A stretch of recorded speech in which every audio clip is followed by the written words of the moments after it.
3 વર્ષની ઉંમરે મીરાબાઈ કૃષ્ણ ભગવાનની જે મૂર્તિ જોઈને ભક્તિમાં લીન થયા હતા. જે મૂર્તિને હંમેશા પોતાની સાથે રાખતા એ મૂર્તિ લીંબડી તાલુકાના શિયાળી ગામમાં હાલમાં વિરાજિત છે.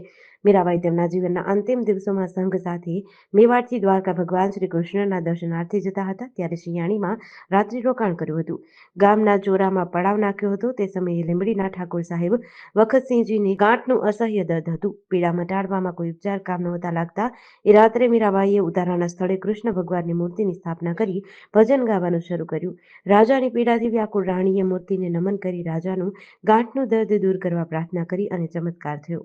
મીરાબાઈના ભજનો અને રાણીની આજીજીની અસર થઈ. સવાર પડતાની સાથે જ ગાંઠ ઓગળી ગઈ, પીડા શમી ગઈ. જેથી આ ચમત્કારથી મૂર્તિ ગામમાં જ રાખવા રાજા રાણી, શિયાળીના બ્રાહ્મણો અને ગ્રામજનોએ મીરાબાઈને આજીજી કરી. જેથી મીરાબાઈએ આ મૂર્તિને ત્યાં જ રાખી દીધી. વર્ષ 2010માં શિયાળીના ગ્રામજનોએ તે જગ્યાએ શ્રી કેશવરાય દાદાના નવા મંદિરનું નિર્માણ કર્યું. જીડીસી ન્યૂઝ સાથે જયેન્દ્રસિંહ ઝાલા, લખતર.